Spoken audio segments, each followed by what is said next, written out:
And a lovely Tuesday evening, everybody. Chris McDonald with you on the 9th day of July, 2024. We're always grateful to have my dear buddy, the one and only Brad Johnson. There is no truth to the rumor that he is the replacement candidate for Joe Biden. I just want to get that out of the way tonight and make sure that there's nothing that is remotely out there. I wanted to have you back on that. That you've not been chosen to replace him on the ticket at the top of the Democrat Party, Johnson. I figured you would appreciate that. How are you, sir? I'm doing very well, and it's not because I haven't asked. Joe calls me and says I'm not backing down unless you take my place. But there's a couple things in the way. First, I'm not liberal. I'm not a Democrat. And I am a Republican, but I'm a conservative before that. So I just don't quite fit the bill. And as far as I know, I'm not suffering from any brain damage. So I guess, I'm not sure I'm ready to fill those shoes. Well, congratulations to Biden. People don't recognize, this is one of the great step forward for, equality for all people to go to where we have a president of the United States who's brain damaged, and for the mentally challenged, this is a great honor and an opportunity to, just to provide more equality for everybody. We have a Pennsylvania senator who's a Democrat also, who's got brain damage, and a president who's got brain damage. And this is a big step forward for the United States. I'm so proud. I'm sure you are. You know what's so messed up about Fetterman? He's beginning to make a lot of sense to me, though. What does that say about me? Because I've actually agreed with some of the things he said recently, and I'm like, what is going on here when I agree with John Fetterman? So that's another discussion for another time. It is good to see you, and I haven't talked. We last time we had John, we had James, and I'm glad we got you on tonight. Nothing against James. We're going to have James back on, but I wanted to spend a lot of time with you because there's a lot of things going on that we've really not covered. And I do want to ask you, before we get to the Gina Haspel thing, do you think, and I know there's a lot of legal hurdles, and he would almost have to step down himself to do it, but do you think that the Dems are serious about replacing him, or do you think that's just blather?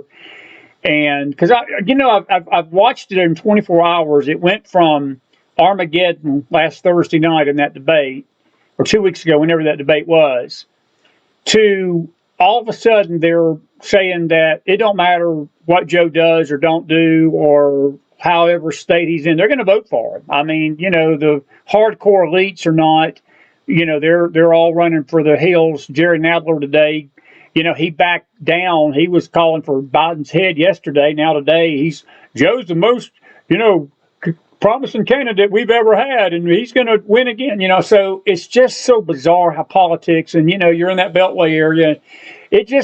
Politics has a way of making us stupid in this country. I swear, it makes us look like a bunch of bumbling idiots over here in this country to me. I don't think politics makes us stupid. I think politicians are stupid. I think there's a big difference there. And speaking of which, for Fetterman, going back to that for just a second, I mean, the reason you agree with him is because he's a brain damaged Democrat. If he weren't brain damaged, he wouldn't say good stuff. So, that's exactly right. Yeah, that's how that works. Very astute analysis.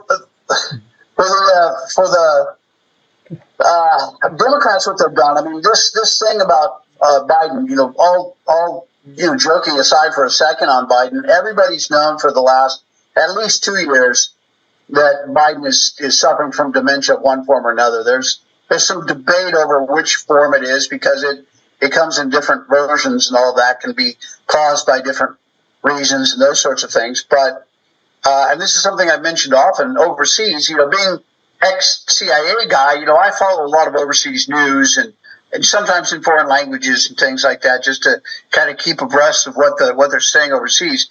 There was never a discussion of Biden not suffering from dementia. It was just a question of what kind. So, I mean, that's a given in the whole world. Only here in the United States do we, jerk everybody's chain around and try to pretend he's not suffering from dementia. But everybody has known for the last 2 years, everybody in the press, all of the Democrat Party, all of the Republican Party, everybody around Washington, D.C., everybody has known. It's been an open secret. Everybody knows, and it has known for a very long time. So, but of course, what the Democrats had to do was cover for him. But it's gotten worse faster than people thought it was going to. They were expecting a slower deterioration, and it's sped up, and it's getting so clearly bad and so obviously bad now to anybody that Joe can't really do a debate, and he can't really, go out and do interviews and things anymore. He can't really campaign because of dementia. So it's gotten so obvious that you have had a large faction within the Democrat Party look at the situation, realistically appraise it, and go, this guy's going to get his ass kicked in the election. And, and even if they, and I have a lot of personal questions about whether they've been cheating or not in the elections. It remains to be proven, but I have many questions as to whether the last election was honest. I personally, I tend to think it was not. But the way this is headed is, with states like Virginia being, now a toss-up, yes, and Trump actually ahead by a couple points in the polls. If you have a lot of states like Virginia that have normally always gone Democrat, he has no chance. He's going to get his ass handed to him. So the Democrats look at all this stuff. They see it can't be turned around by Biden because he doesn't have the wherewithal. So you had a large faction, I think, certainly backed by the Clinton groups and backed by the Obama groups that never liked Biden to begin with. And I think by the governor of California and, maybe half a dozen other kind of heads of sections within the Democrat coalition. And so you had a lot of these people hoping that after the debate, they could force him out. But I long said that you're not going to get rid of him. Joe, the guy suffering from dementia, just doesn't see it like everybody else does. And so for him, these lapses that he has and, just wandering around and aimless and all that, he just doesn't see it that way. And everybody around him, and this is the key, Chris, really of what's so important, everybody around him wants to hang on to power. And those are the guys running the show anyway. So the only people that can talk him into getting out are the people that want him to stay in. Exactly right. That's the bottom line. So you have these other people that are not in the inner circle trying to force him out. It failed abysmally. And Joe Biden came out and said, all right, you guys, watch it. You're going to ruin my election chance here. Shut up. And now you've had the Jerry Nadlers out there going, yes, sir, I'll shut up, sir. And that's kind of Jerry Nadler anyway. Yeah. But, that's one of those guys that got further than his wildest dream ever thought he would get, Nadler. Yeah. Anyway, I'm sorry, Chris, I was going on. No, you're fine. You're fine. I'm with you. I just, and we've had several guests on in the last week, and, the picture that's emerged is Jill Biden, Brad. She's the monster behind all this. I think Jill is pulling the strings, and I saw a meme today from Babylon Bee, and I haven't downloaded it yet. We'll probably do it on one of the news shows this week. But Joe Biden was playing with kindergarten toys, and Jill was sitting on the Oval Office desk, and it said, Jill installed a kindergarten play set for Joe to play with while she runs the country. And, I laughed at that, but I'm going to tell you something. I think it's more apropos than we may think that Jill Biden is running this country. I know a lot of people thought, Susan Rice and Obama and that bunch was running it. I think what I'm beginning to see emerge, I think the Obama people and the Clinton people, they hate Biden's guts. I don't think they want Biden in here. I think that this was supposed to be a one and done, because a lot of people forget when he ran in 2020, he made a promise. He said, I'm only running for one term, and I'm getting out of this. I'm going to be a transitional president, and I'm not going to run again. And then the only caveat he made a year later, he says, I will run if Trump runs again. Well, that was a stupid statement, because he knew good and well Trump was going to run again. And I just think that a lot of this effort has been concentrated for a long time, but I think it's beginning to emerge that there is a civil war developing in that Democratic Party. And I'm going to be honest with you, I don't ever watch the Democratic National Convention because I can't stomach the crap. But I think this one this year, I think I'm going to actually watch it for entertainment value, because I would put it like this. I may even come to Brad Johnson's house and watch it for entertainment value and do a live feed and let us have real-time commentary while it's going on. That'd be priceless, I think. Because it's popcorn worthy, brother. I guarantee you, there's going to be some fireworks coming up here in a few weeks. Whenever this thing goes in August when they have theirs, and the Republicans have theirs later this month in July. But it's going to be a wild summer, don't you think? Yes, I don't know. I mean, I've gone back and forth on this. There was a time where I thought that this movement against Biden was going to be larger than it has been. I would say that it was fairly lackluster. I mean, they had 6 Democratic congressmen and a couple of senators come out and say, Joe needs to move on. So you had people kind of jumping on the bandwagon there for a while, but it didn't get very far. I mean, 6 congressmen, I mean, that's just not enough to make a difference. If that had been, 60 or 70, that would have been significant. But, a handful just isn't enough to really make a difference. So I don't think they got the support that they anticipated, because I think Joe had already sort of lost popularity. But I mean, I think the Democrats all understand they're heading for a shellacking. The problem is, and a lot of that's going to be down ballot. Yes, so I think that's why you had a lot of congressmen and senators on the Democratic side looking at this going, I didn't ever look, but I bet those 6 congressmen, they're all running for office again, but I bet those 6 congressmen are on the edge. They've got a tough race coming up, and the senators, I wouldn't be at all surprised to find out those couple of senators also it's an election year for them. But the problem with all of this is that there's no avenue to get Biden out unless he resigns. And Biden's not going to resign. He was never going to do that. So the only thing they can do is the 25th Amendment, where they say he's mentally incapacitated and drag him out. But first of all, he would fight that. You'd never get it passed. I don't think there's time to do it. So they're stuck. And even if they get rid of him, what are you going to do about Kamala Harris? Because then she steps in, and absolutely. You can't really put somebody else ahead of her. So they're just screwed. They're just screwed. There's no good avenue for them. One quick question, and then we're going to move on to Gina Haspel. What was your thoughts today when you heard this sort of started percolating last week, and it should infuriate every true-blooded American. It infuriated me when I heard about it, that the Dems actually it's really coming from Speaker of the House Johnson. He's trying to get a bill passed that will make it illegal for illegals to vote in the election. And he's trying to block any illegal from voting in this election, which is exactly what needs to happen. Illegals should not be voting in our elections. Well, the Democrats are blocking it. They vowed to block it. Well, tonight, speaking of Dementia Joe, he's come out and he said that this illegal voting is just in rare occasions, so it's inhumane that we claim that illegals are voting. I'm going to ask Brad Johnson a question straight up. Is that I'm going to use Joe Biden's quote from the debate. This is the biggest bunch of malarkey, and I would use another term for it, but this is somewhat of a family show. That's the biggest bunch of bullshit I've ever heard in my life, that illegals are not voting in our elections. Brad, they're voting in elections all over this freaking country, from California to Maine. And if we don't put a stop to it, they're going to do it again.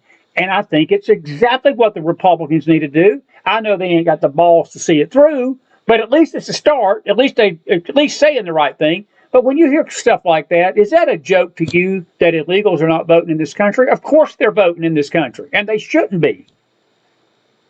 Well, that's absolutely right. I mean, if you're not a U.S. citizen, you do not have the right to vote in this country. But the Democrats need the votes. So, I mean, there's a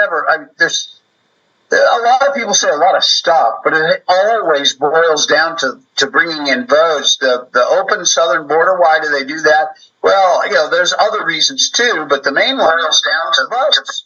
And, if you're going to cheat, and tell everybody to vote early and vote often, who do you want to use? Who's the best guy to do that? The one who already came in illegally, and is depending on you to give them free money to do everything? Of course. I mean, it's money laundering and all sorts of stuff combined into that, but it's for those votes. The problem is, if you got rid of all of the illegals or blocked them from voting in every way, I think you'd start having things like New York come into question and some of these votes. And, like they just can't allow exactly. it, because they need all those votes out of California and New York State. And so those, they just have to have that. So they're going to fight tooth and nail.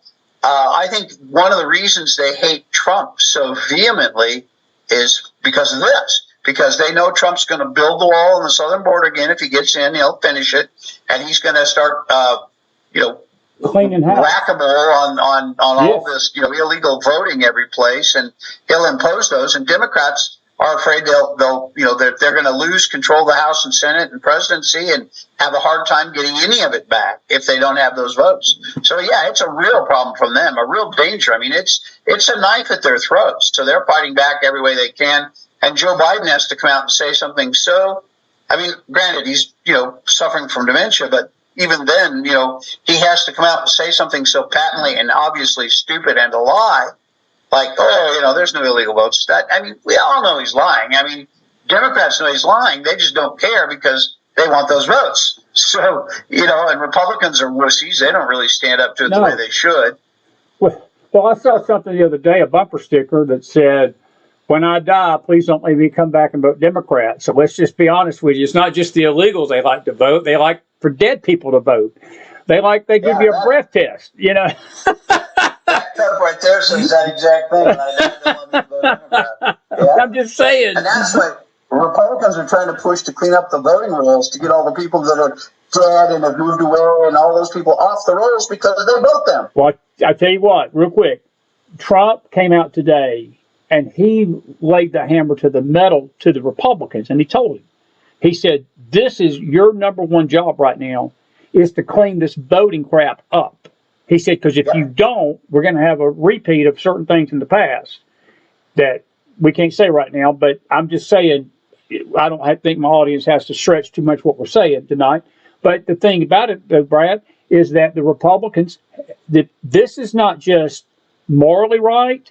It's not just politically right, but for the sake of this country, it's got to be done because it's legally right. It's lawlessness for people that are not citizens to vote. And it really, to me, it's a slap in the face to the taxpayers. It's a slap in the face to people that really, because their vote affects us. And I'm sorry, if you're not legal, go back and vote in your own country. You want to vote in the election? Go back to your native country and vote all you want to. Let take your vote or whatever. All right. Enough of the soapbox about that. But I found that so disgustingly typical Joe Biden tonight, and I think most of this audience understands that's nothing but a lie because there is rampant illegal voting going on with the illegals in our country from California to Maine tonight.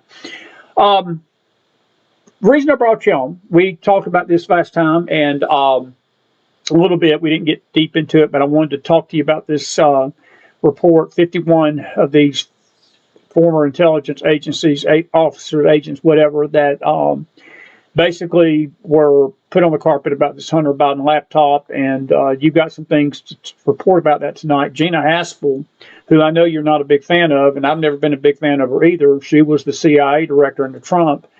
What's your thoughts on all this? And sort of put this in perspective for us, because there's a lot of people that are probably not aware of really the shame and the sham that was done by people like Brennan and Clapper and all these other people that basically were telling everybody that was claiming this laptop was real.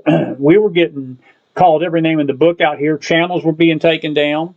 I mean, we were your channel, my channel. I mean, you could not mention that laptop without getting some kind of strike because they were swearing up and down it was Russian disinformation. Well, we found out, Brad, that it ain't been Russian disinformation. But you know something? It all starts at the top of leadership, buddy. If the leadership ain't going to do something about it, ultimately it don't matter what we know to be true unless somebody up top deals with it. And the person at the top was Gina Haspel during all this mess. What say you about all this tonight? Yeah, it's all a mess. And a lot of this goes back to what we were already talking about earlier, too. A lot of this rests on the shoulders of the Republican leadership, Republican Party leadership, because they let them get away with it. They let Democrats get away with all this stuff all the time. And the reason they do is because they get away with stuff, too. So it's one of those things where we won't bother you, and you don't bother us, and we'll all just be happy and make a lot of money.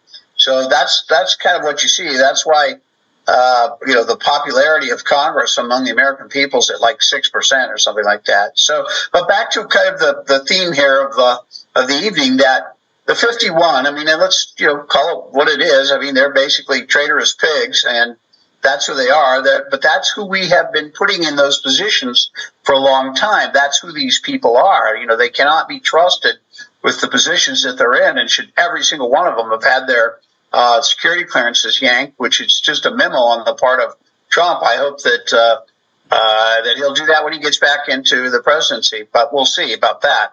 At any rate, so this Hunter Biden laptop comes up, and they're saying, oh, it's after studying this carefully, we believe it's Russian disinformation. Okay, all that got proven to be false. That has been proven over and over and over even by the liberal press to have been real. The emails in there are real. It's been proven over and over. Some of this has already been played out in court, so it has been proven to be real. So there's just absolutely zero question that laptop is real. Zero question. No one who knows who is following it all can make that claim and have any chance of being given credibility for it. So you had these 51 traitorous pigs, as I like to say, who came out knowing that it was false and said it's Russian disinformation, or to the best of their knowledge, it's Russian disinformation and should be disregarded. Now, of course, they did that because this was going into the election and they wanted their man to win. So you have these guys, you understand, they put their political desires for having their guy win, their candidate win, they put those political desires above the business of the United States of America. Now, every single one of those guys was in a position of quite a little bit of trust. So that should be proof to anyone who's thinking it through that all of those guys are part of what makes the intelligence world, the intelligence agencies, and all of the different agencies that are involved in this, because those guys came from a varied background. It should make it clear, because it's absolutely proof, it should be prima facie for everyone out there, that these guys have weaponized and politicized and weaponized the agencies of the United States of America. They do not care about the security of the United States of America. What they care about are their own political goals. That's who and what they are. That's why I say they're traitorous pigs, because I'm not saying they work for China or Russia, although I wouldn't be surprised if some of them work for China, at least, seeing all the connections to China and the money flowing and all of that. But mainly I think they're traitorous pigs because they've turned their back on the United States of America for their own political goals, as I've said. So now, about 3 weeks ago, we went through another round of this because as it turns out, now they've discovered that Gina Haspel knew about the whole thing. Yeah. Well, I heard that report and started looking at it and went, well, effing duh, where have you been? What did you think it was? All of that is one circle of people. They're all friends. Of course she effing knew. Oh, my God, how stupid can you possibly be to think that she didn't know? Who thought she didn't know? Who is that person out there? I'm just stunned by all of this. Of course she knew. That circle of people is all one group of people. That idea came out. They put together the letter, and then they circulated it around all these people saying who should sign and who can't sign and all of that. And if you're an active duty officer in any of these agencies, you wouldn't be the one. So that's why they went to all these retirees. Who do you think made calls and put all that together? That was Gina and a bunch of cronies just like her. That's how they tracked all these people down and put that list of 51 people together. That is how it happened. So, I mean, this furor that was done over this, like I said, I was actually surprised, really surprised, because, I mean, it's like, you didn't know that? This is a surprise to you that Gina Haspel knew all about this? Every single one of those people of the 51, she knows those guys. Some of them aren't bosom buddies, but a lot of these guys are people she sees and talks to on a regular basis. It's beyond me that anyone would even conceive for a moment that she didn't know. Got a quick question. Not interrupt because I want you to keep going. Knowing what we know now, and because I've read a lot of commentary about this. I've read a lot of opinion, but the common thread. The conventional wisdom is, had the country been told the truth about this in 2020. Now, again, hindsight's always 2020. Pardon the pun. And I don't think we can be 100% sure of this, but I do believe it would have given Trump more fodder, to go after the Biden crime family, because it was basically being called a lie and Russian disinformation. Trump was fighting for his life politically about this Russia hoax stuff, and all of it's turned out to be nothing but lies, nothing but misinformation, nothing but innuendo, nothing but slanderous gossip, nothing but slanderous lies from the left. And sadly, some from the right, Brad. And this is what pisses me off with Gina Haspel. She was part of his administration, and she could have had his back during that time. She could have went to him and said, hey, this is actually true, but they're pushing this letter. And see, these are the kind of things, when we find out about it down the road, that it just causes us to lose all trust in any agency that supposedly is out there to help us and protect us tonight from all enemies, foreign and domestic. But the other thing that bothers me is the loyalty thing, because to me, that's nothing but a high level. Speaking of the traitorous pig, well, I would add 52 to that, because Gina Haspel's a traitorous pig to me, because she not only betrayed her country by not doing something about it, she betrayed President Trump. Because if my CIA director was sitting on this and didn't tell me that she knew about this letter was false, I'd be a little ticked. Trump maybe knew about it, maybe he just didn't say nothing about it, but I wouldn't have been too happy about it. If Brad Johnson was in this place, how would you feel about this? Well, this has been, something I've talked about quite a little bit. I mean, let's remember where Gina Haspel came from, and she was picked by Mike Pompeo. Yes, Mike Pompeo was House Oversight Committee, and Trump picked him to go in as CIA director. He was a businessman and congressman and things like that. Didn't really have an intelligence background other than Oversight Committee, which is not really an intelligence background, but yet they seem to think it is. So they put him in as director of the CIA. The problem is, and this is why politicians are, well, they are, but Mike Pompeo has always been a deeply ambitious man. So when he went to the CIA, he wasn't looking to fix stuff. He was looking to further his ambition. And so what he did is he aligned himself with all the people that were the John Brennan people, in other words, the Obama people. He aligned himself with them. Gina Haspel was one of the absolute key people in the John Brennan cadre that ran the CIA. And he picked her to become his deputy at the CIA, which was a stunning choice. When I found that out, I was absolutely floored. I had expected so much more from Mike Pompeo. So I would actually argue to you that the one that shoved the knife in Trump's back was Mike Pompeo, and that Gina Haspel always was what she was. She was, was the John Brennan Obama cadre of people, and she was just being her. So I don't, you would expect her to do all of that stuff and to be the traitorous pig sort of person that would allow this propaganda to go forward, knowing it was false. But it helped her guy, right? It helped her political party win. And that's why I say, that's the traitorous element to this, is that they betray their country for their party. And so that's the traitorous aspect of Gina Haspel. But she's been true to her hard left-wing principles out of this. But then Mike Pompeo, he then handpicks her to fill in behind him. And so what Mike Pompeo was after and what he accomplished was a smooth transition out of the CIA. And, of course, he was working with Trump, talking Trump into trusting him more and more and more, and moved him over to State Department, where, by the way, he repeated what he did all over again and aligned himself with all the Obamaites and those people, the hard left people there at State Department, and did nothing there either.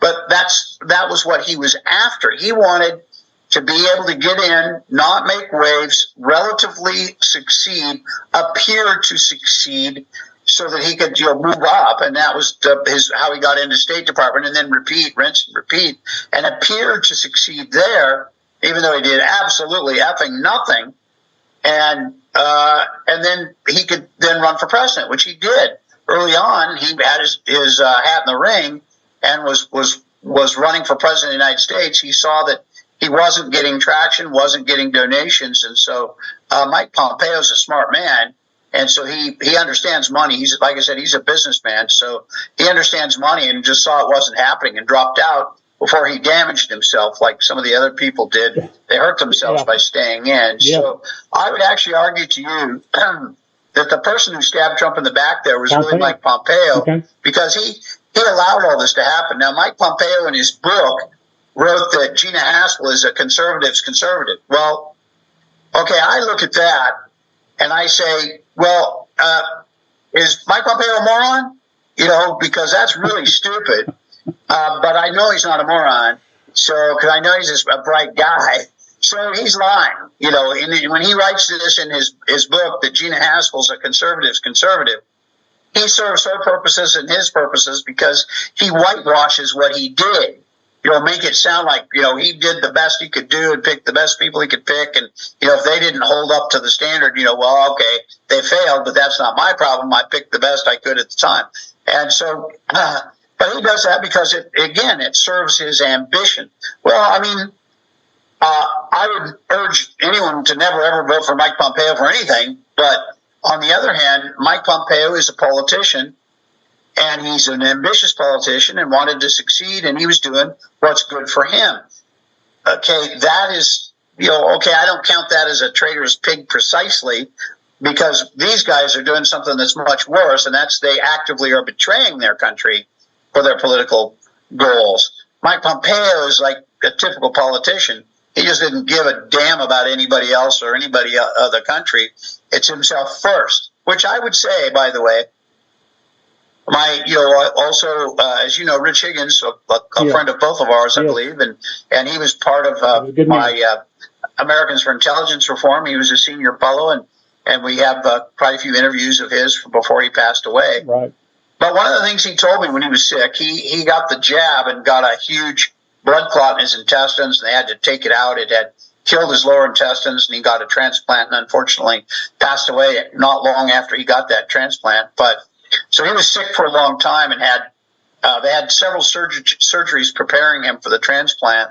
And so I went and visited him a number of times and was sitting in his living room chatting with him one time. And he said to me, Brad, when I get done with this, he said, and I'm healthy again, I'm not going to have anything to do with the conservative movement.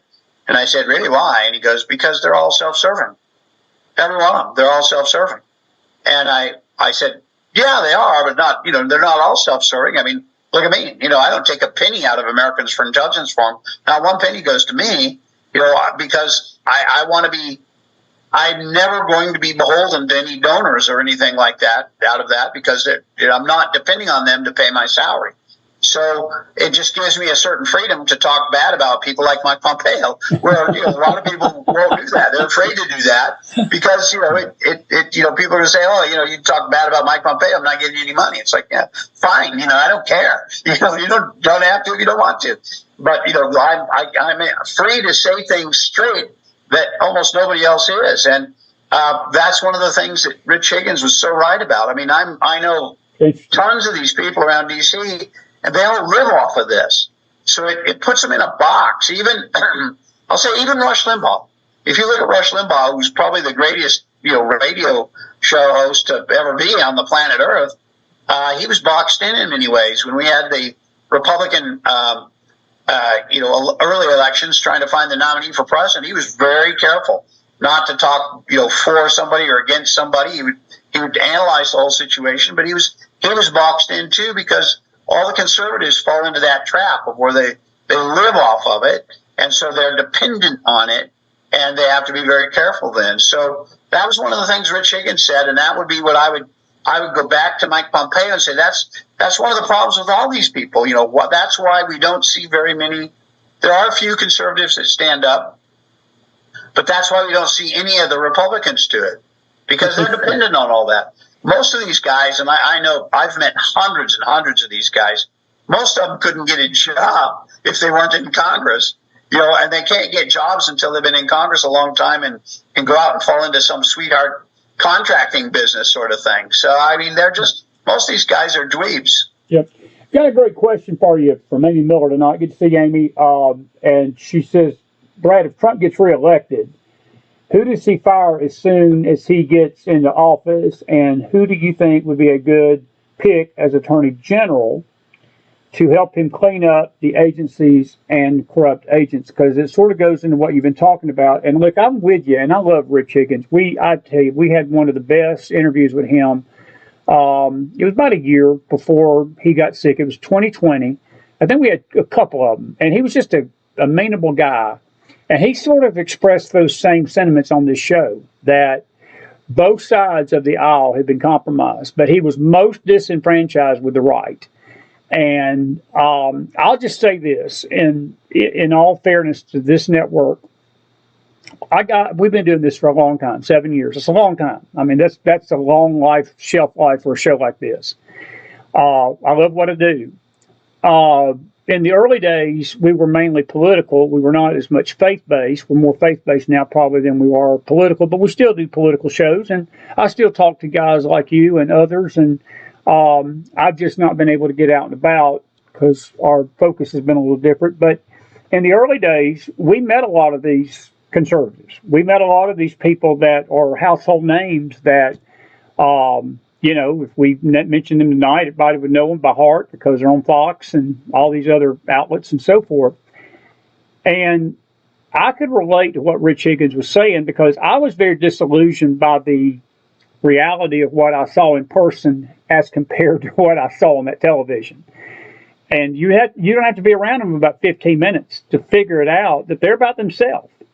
And that's Washington, Brad, and that is what sours us out here in the public, on public service and our servants that are really not up there for themselves. We the people, this is a republic, a constitutional republic run by we the people. We need to always remember that tonight.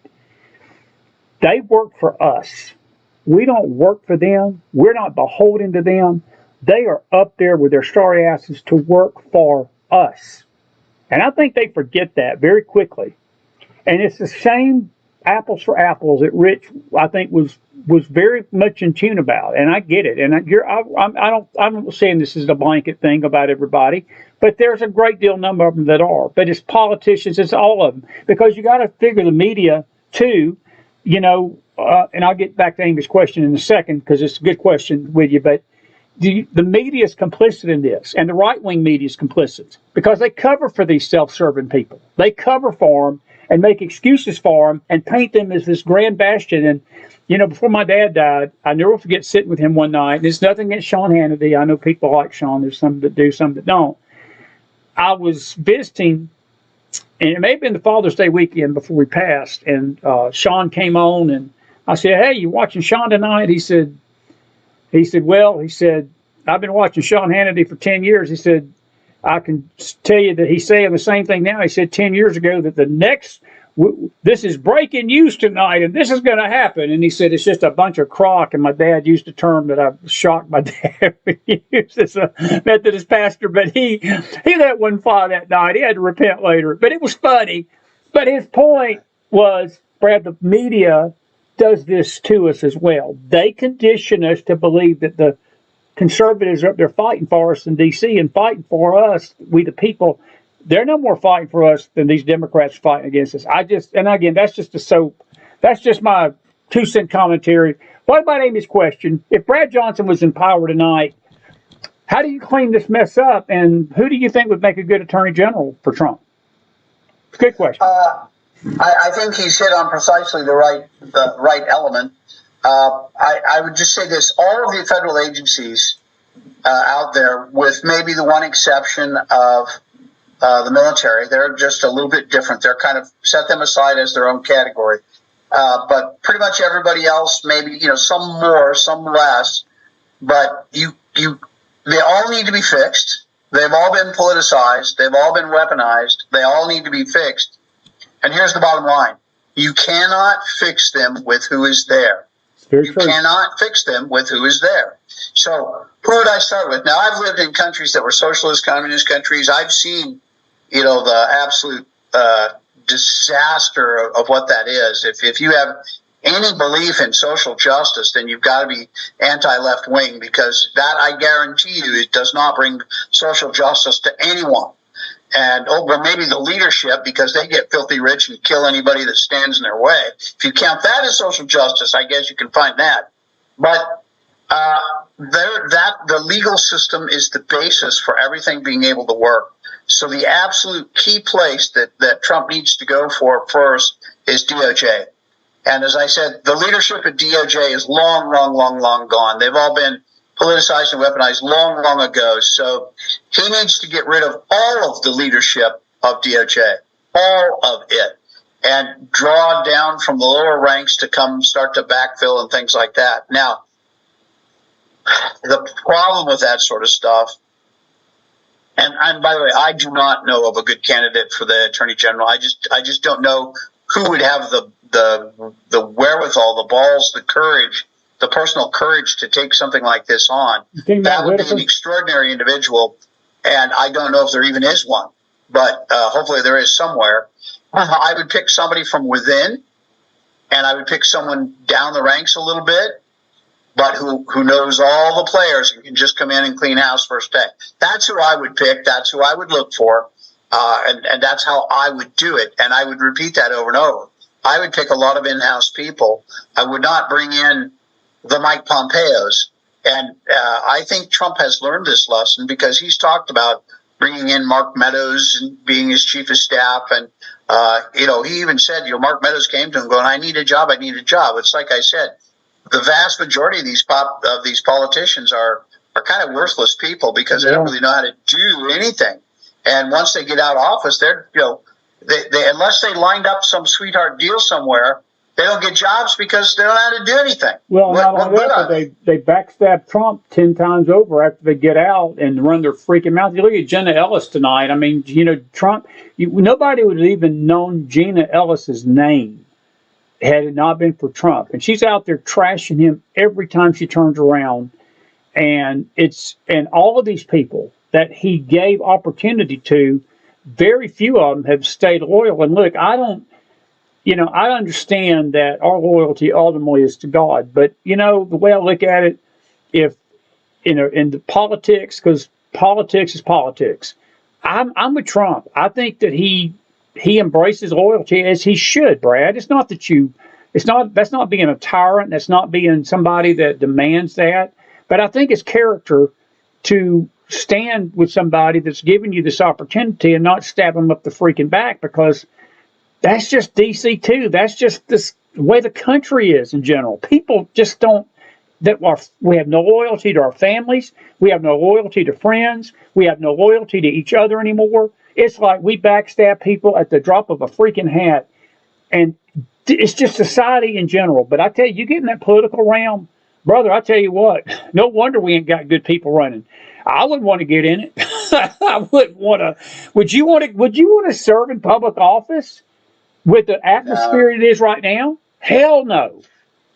No, not really. I mean, I've often said, and this, I get asked this a lot. Would you ever consider running for office? And the answer is, oh, God, no. And the other part of it is, would you serve in the administration? And it's like, well, no. The answer is no. I don't seek that. I don't want it. I'm not looking for it. I'm not doing any of this stuff because I want to be considered for it. I mean, if the president of the United States came to me and said, "Got to have you," I need you to do this or something. I mean, that would be awfully hard to walk away from because the president asked for it. I'm assuming that president that's asking is Trump and not Biden. Yeah. But if it was Biden that asked me, "Gotta have you," I'd say, "Dude, do you know who you're talking to?" I mean, I'm with you there, buddy. At any rate, that maybe would be hard to walk away from. But even if it was Trump, I mean, me personally, I would look at it and go, "Well, what is it you want done?" I mean, because, can you imagine the amount of political heat you're going to take by picking somebody from within DOJ and putting him at the top and just have him chop the head off the snake?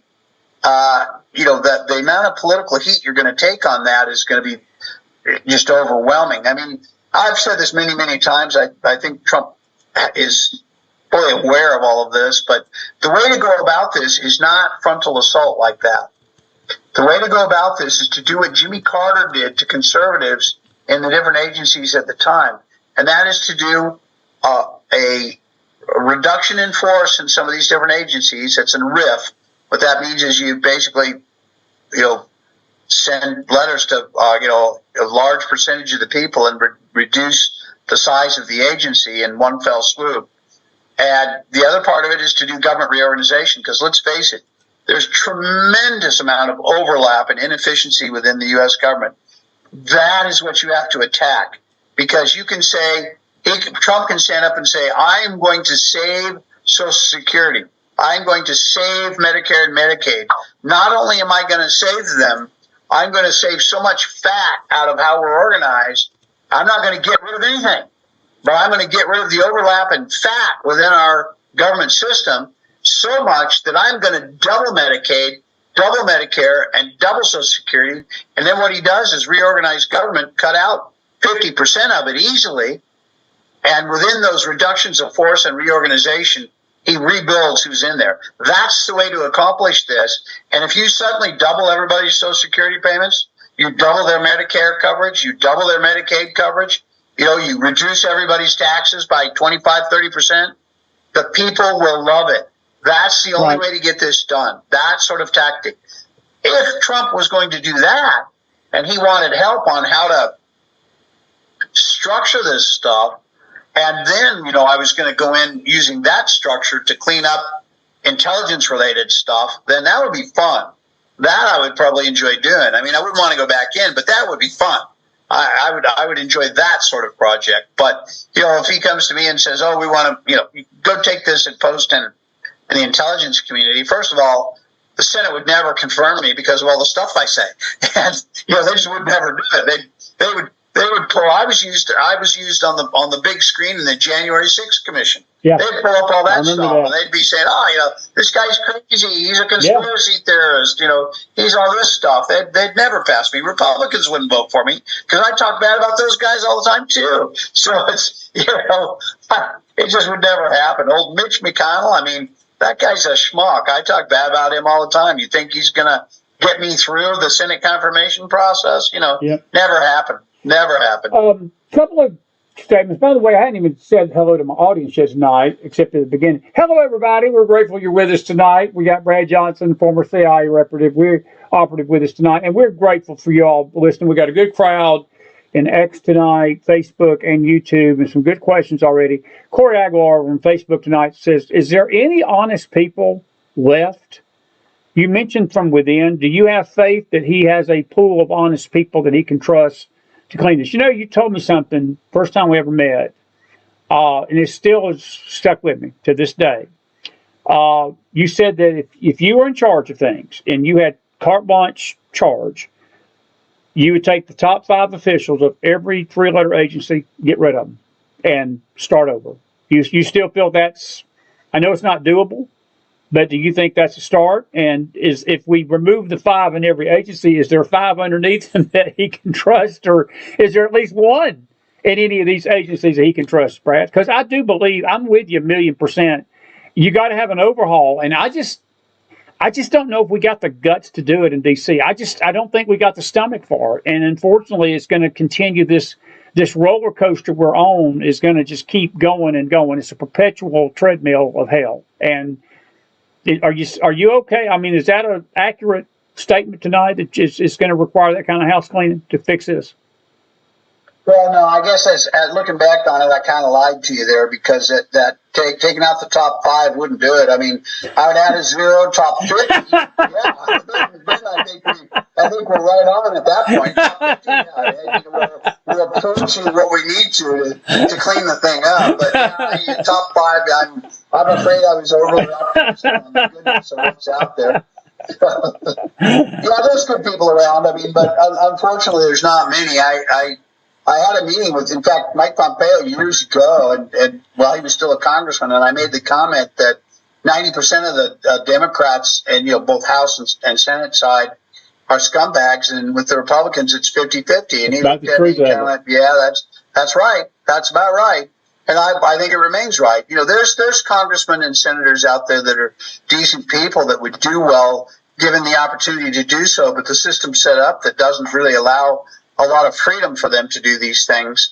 But look at it this way: if 90% of Democrats are scumbags and 50% of Republicans are scumbags, that means 3/4 of all of them are no good. And there's only a quarter at best that are decent people. And on the Republican side, I think that's what you see in the Freedom Caucus. That's why the decent ones tend to go there. By the way, so one of your earlier questions too is on Trump. I think this is extremely important. And kudos to your listener who asked about this aspect of it. I'm not sure who it came from, but does Trump have people around him that he can trust to help do all this stuff? Well, Trump has narrowed it down and has gone to a very small pool of people that have been around that he can trust, that were around when he was president, that are around when he was running, that are around again still, that haven't betrayed him in the meantime. So he's narrowed this down to a fairly small group of people. No idea how many, but a fairly small group of people, and he's going to draw from those groups. I don't have any names for you or anything like that, but I know that that's what's taking place, and it's narrowed down to this small group. They're going to draw their people in that they know, so it's going to be a who you know system. And I don't know how many people he's going to be able to get his hands on that are, and I don't say loyal in the sense that they're loyal to Trump necessarily personally, but that they're loyal to the ideals that Trump, of what he's trying to accomplish and those sorts of things. Those are the people that Trump needs, because they'll fight to the bitter end. Some of these guys were really loyal to Trump until it became inconvenient to be loyal to Trump, and that was personal. That's no good. That's not the guy you want. You want the guy that believes in the ideals. It's not some personal thing. One of the things that came out, one last aspect of this I'll mention, is that there's this project out there called P2025. And that is the Heritage Foundation that did this. And the last time when Trump became president, the Heritage Foundation is used to being able to go to the Republican president and say, here's the people you want. Here's here's the policies we need to have. And here's the people that are going to help you implement those policies. So hire all these people. And here's our list of 500 people you need to hire. So that was what Heritage Foundation was used to. And by the way, Heritage Foundation has gone downhill a lot too. I lump them in with basically Republicans. They're no longer, a bastion of conservatism. They're more like the kind of typical Republican now, not really a conservative. So they got snubbed by Trump. Trump looked at them and didn't have anything to do with them. The only guys like that Trump listened to were the Federalist Society guys. And trust me, that's what got us our Supreme Court now. That worked. He will go back to the Federalist Society again. That will happen. But so what Heritage did this time is they went out they formed a coalition of, 70 or 150 or something. I don't remember how many. But they went out to all these different conservative organizations and formed this coalition and basically repeated the same thing. And they created this P2025, Project 2025, that said, here's the policy that you need, and here's the people to help you do that policy, to create that, to make it happen. So they just did the same thing. They rinsed and repeated essentially with a little bit different sauce on top, but that was about it. They did the same game plan.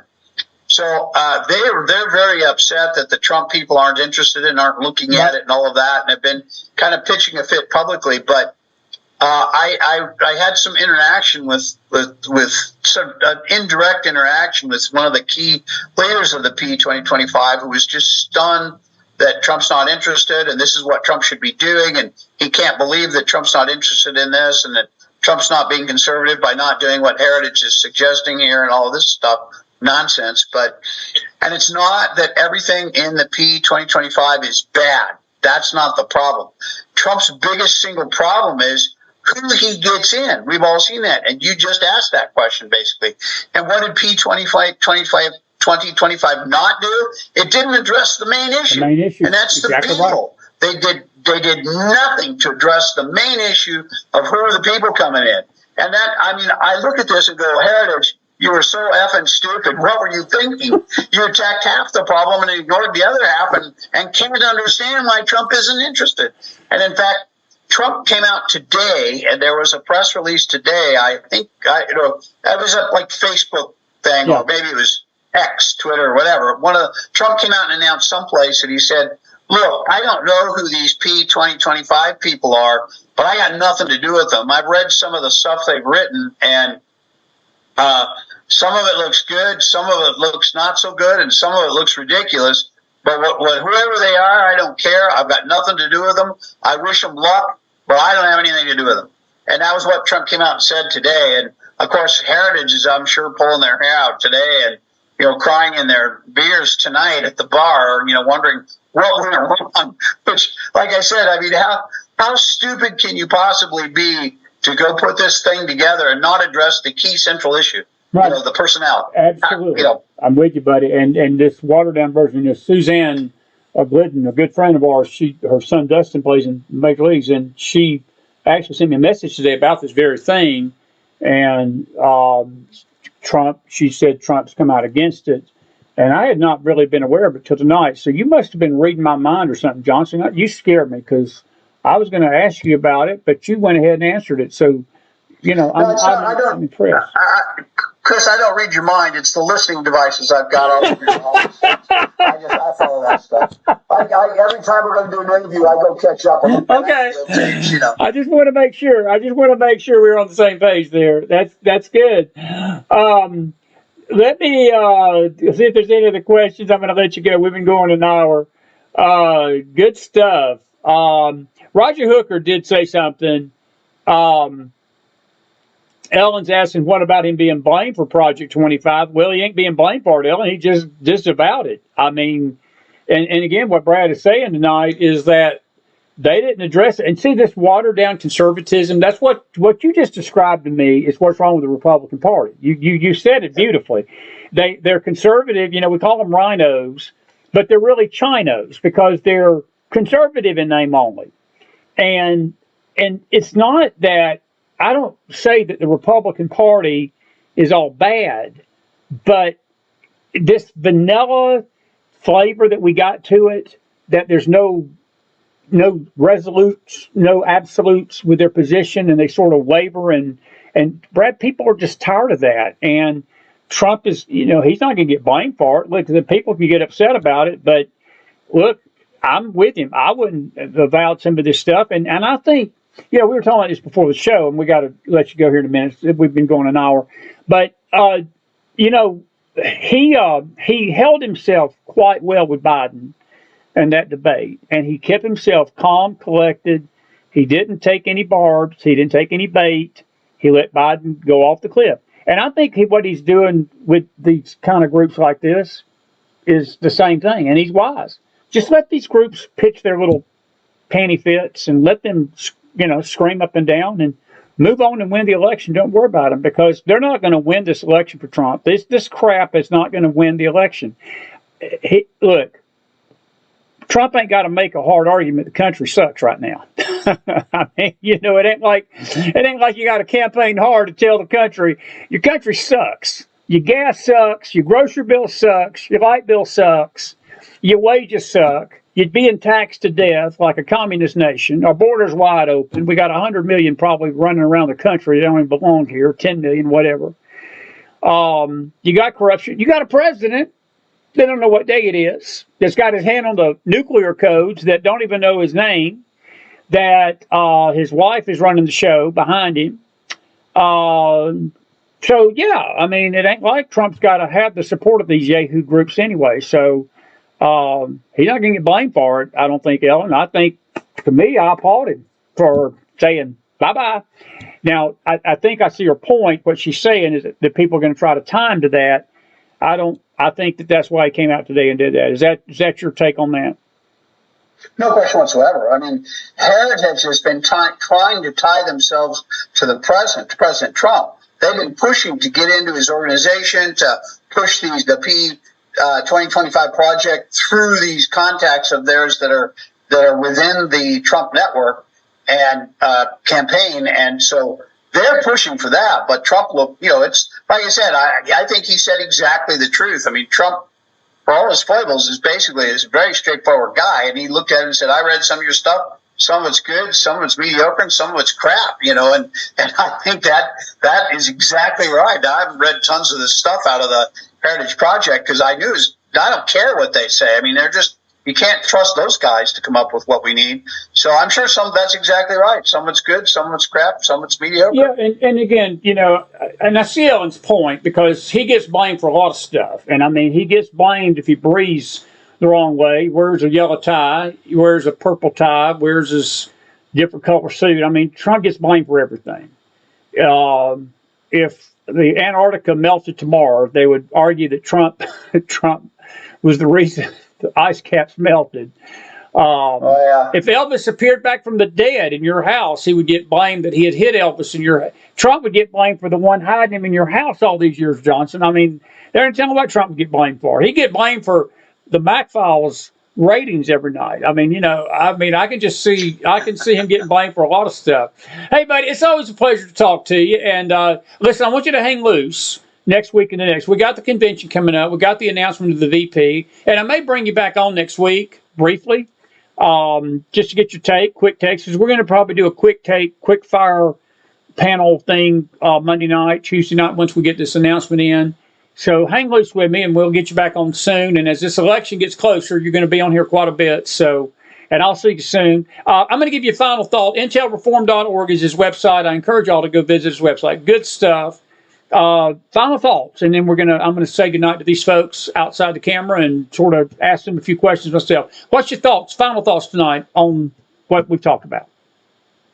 Well, first, thank you for mentioning Americans for Intelligence Forum, which is indeed intelreform.org.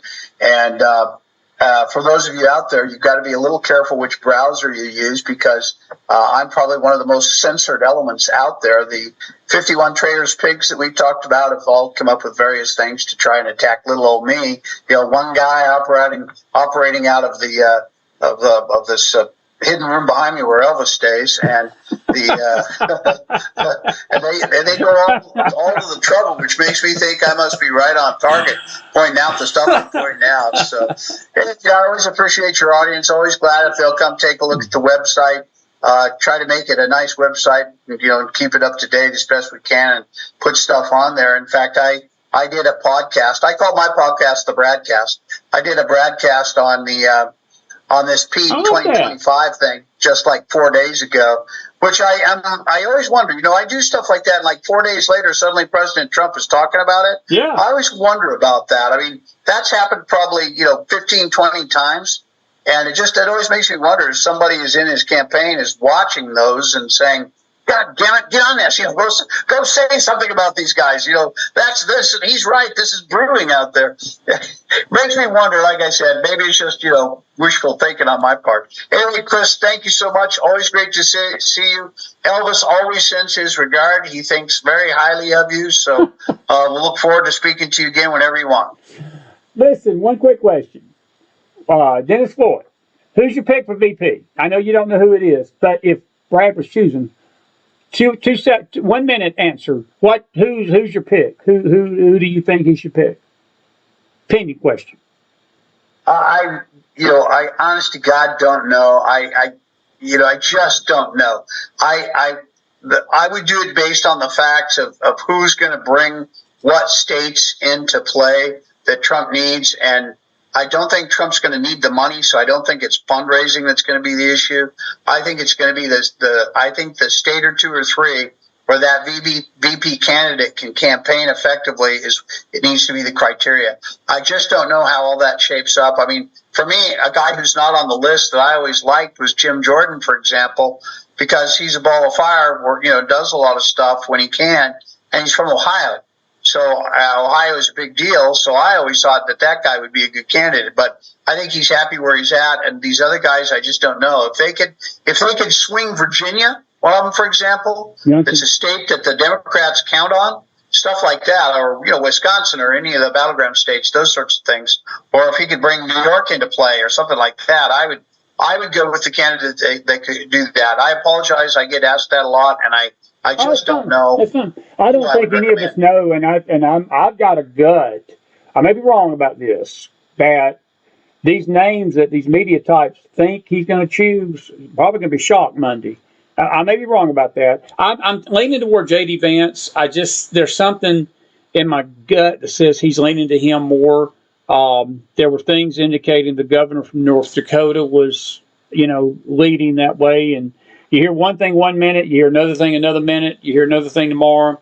I think only Trump knows, and he'll let us know Monday. And whoever he picks, I feel like would be the right choice. I mean, he's weighed this. I do believe it's been wise for him to keep it to his chest and not let it get out before he announces it. I think that's very, very wise of him doing that and leaving everybody guessing a little bit, because loose lips. I don't think he should announce it at all. I'm with you. I'm with you. I think he should wait. Let Biden twist out in the wind there on that a little more, on saying stupid things and fighting within his party, and let all that play itself out. When that's no longer in the news cycle, that's when you want to announce the VP candidate. So I would wait. I'm with you, buddy. Yeah.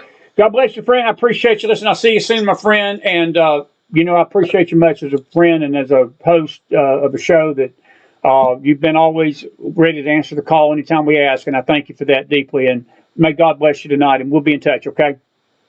Thank you, Chris. Talk to you soon. God bless Brad. Brad Johnson, everybody. Put some fire in that house for him. And what a good guy. And I really appreciate him tonight. And appreciate you all being with us tonight. And let me move myself over here. Let's see here. Let me do this. And bring that over a little bit. There we go. And we're grateful for you. We're trying out a little new screen here, and looks pretty sharp, don't it? But we're grateful that you're here tonight, and we appreciate Brad's insight. And Suzanne, if you're out there tonight, there's your answer to the Project 25 thing. And good to see everybody.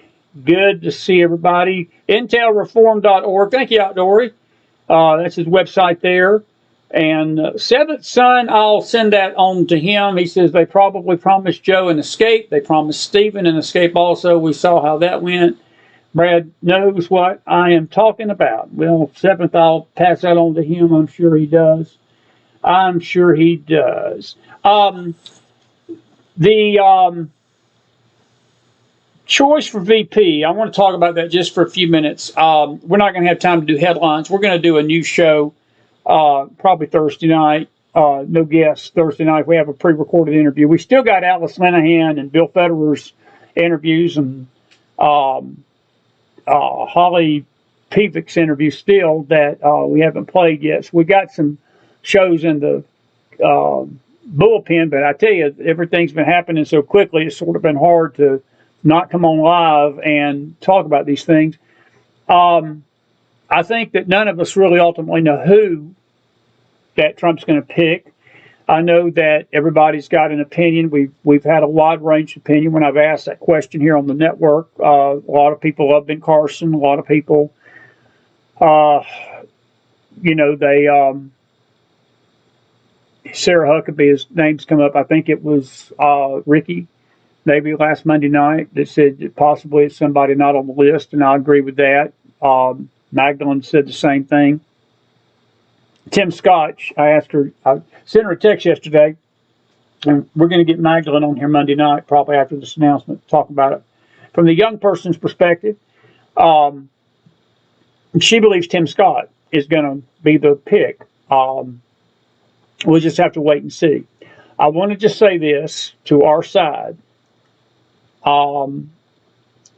It ultimately, folks, is on Trump. It's not, I know that we're all going to have our favorites, and it's inevitable whoever he picks, there will be those out there that will be disappointed that their guy or gal didn't get picked. And, we just need to put our big boy pants on and suck it up and realize that Trump, it's his campaign, it's his presidency, and whoever he picks, I'm going to be right there voting for both of them. I think Brad's point is well taken. I think he's going to try to pick somebody that is going to be beneficial to him, but I also believe that he's going to pick somebody that is going to have loyalty to him. Jason Miller brought that up here a few weeks ago. And I'm very sure that that is weighing heavily on his mind. I can't tell you who fits all those bills just perfectly. I don't think any of them fit it perfectly. I never thought I would say this. I think Marco Rubio would do him well on that ticket. I've never been a fan of Marco Rubio, but it's one of those keep your friends close and your enemies closer. Marco Rubio may not be his biggest fan, but there's a constituency that Marco Rubio would tap into, and it would reconcile this wing of the Republican Party that hates Trump's guts.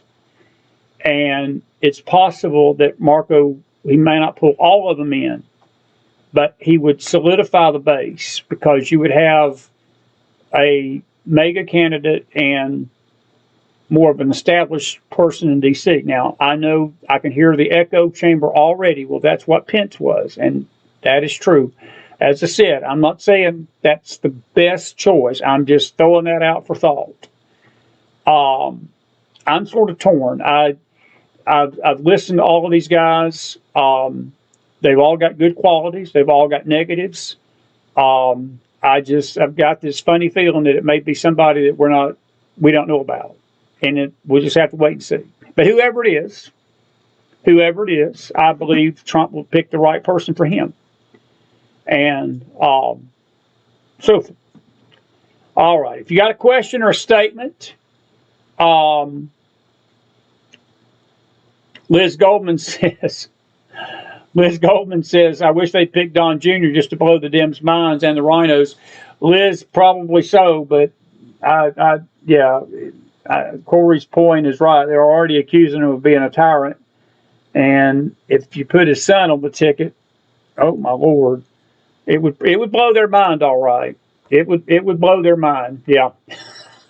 it would blow their mind, that's for sure. It's an interesting thought. It would do something, that's for sure. Byron Donald, Corey, I think that's the guy's name, Byron Donald from South Carolina. Maybe that's the guy from Florida. I'll have to get that name. I know who you're talking about. He's a good man. And again, folks, who knows? Tonight's Tuesday night. We're 6 days away from Monday. That's an eternity in politics. And I do want to say this. Our Telegram room, the McFiles War Room, if you go to Telegram, look for the McFiles War Room. Please join our Telegram room. We updated that site today with dozens and dozens of articles. And some of these articles we're going to deal with Thursday night. I didn't even get a chance to ask Brad the subject of our show tonight. There was an article out there today that was talking about how October the 7th has changed the face of terrorism across the globe. That the Hamas attack in October has emboldened our enemies in a way that we're probably in a more dangerous state tonight than we've been since probably the Cold War. And I don't doubt that tonight. And really, the world sits on the brink of World War tonight. Belarus and China, of all things, were actually doing war games tonight outside of Ukraine. And folks, we're in a dangerous time. We're just in a dangerous time. It's a dangerous world we're living in. And God knows our Mark Robinson, Dennis, there you go. There we go. Mark Robinson from North Carolina. He's a good guy. The libs are losing their mind over Mark Robinson. They are smearing him big time on North Carolina TV ads. Elaine, I don't doubt that. And you know, when the libs start smearing somebody, they're scared of them. And it goes back to the toxicity of our politics. It's a shame that people don't just let these people speak on the issues. They always got to make it personal and go after the character and attack him personally and slander him and slur him. And that's just the nature of society. And it goes back to why good people are very slow to run for public office, because of the scrutiny and the digging up of the dirt. I mean, they will go back and dig every orifice you got all the way back to your middle school days. If you were in kindergarten and you reached over and grabbed somebody's mashed potatoes and put them in your plate, they'd accuse you of stealing as a kindergartner these days. I mean, that's how crazy, insane crap is going on in our political system. I like Mark Robinson. I don't think it's on Trump's radar, but I may be wrong. But I do like him. I think he's a future star. And there was one Instagram website, I can't remember which one it was. They're believing he's got a fairly decent chance of 28 being on the ticket, either VP then or maybe president. They may be running for the top of the ticket. That would be something. So we'll have to wait and see. But he's an upper rising star. He's a smart man. He's got a lot of faith. He's faith-based. I like him.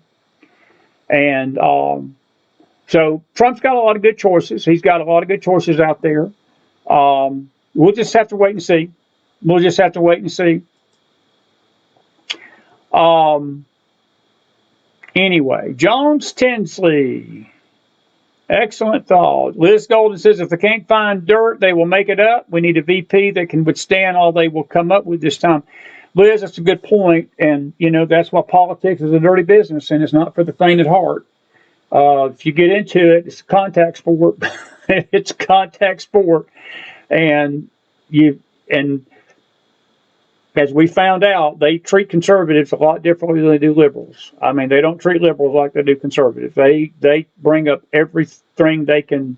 I mean, as I said, you better hope to God you didn't do nothing when you was in the kindergarten, 5th grade, 1st grade, 2nd grade, 3rd grade, 4th grade. Let's find out about it. And it's going to be on social media somewhere. Anyway, I'm with you. I think it's a great point. There's going to have to be somebody that can withstand that. And I think that the most important debate in these debates is going to be that vice presidential debate. Look, I think what September holds with Biden and Trump, who knows? But that vice presidential debate, because the fact of the matter is, who's number 2 this time is probably going to matter a lot more than it's ever mattered. And so, good point, Liz. Good point. Kelly says we want Mark in North Carolina. Well, Kelly, you're probably going to keep him there for right now, but we'll see. We'll see.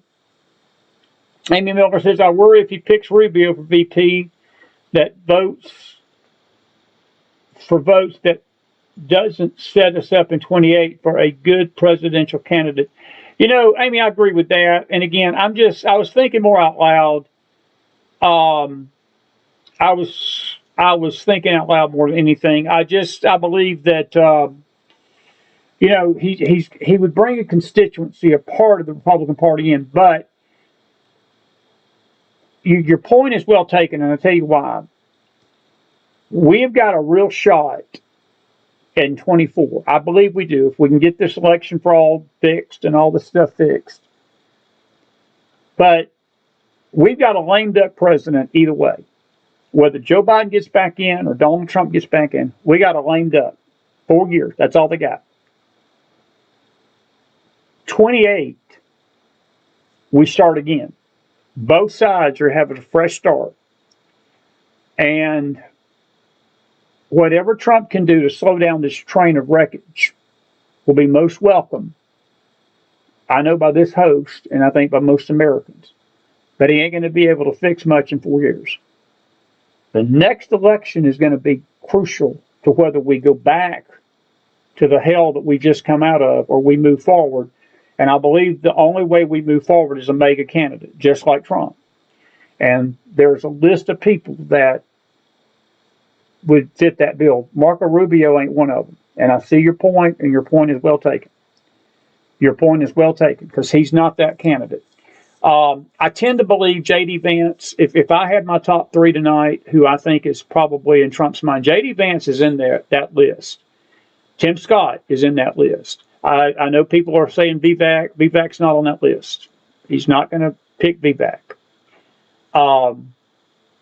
Ben Carson's name keeps coming up, and there's a possibility that Ben Carson could be the man. And we'll see.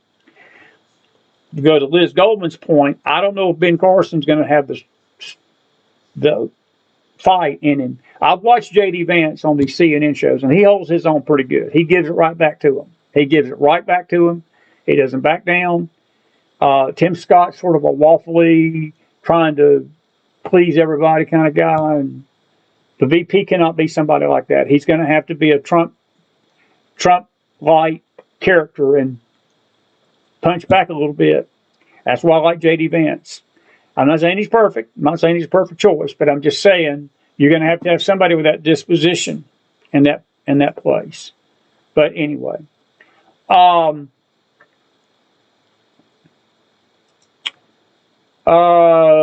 don't like Flynn for 28. I know some of you do. He's not my. I've got reasons, but no. I mean, if you may like it, and that's fine. There's nothing wrong with that. Everybody's entitled to their opinion. I don't share your sentiment, though. I don't.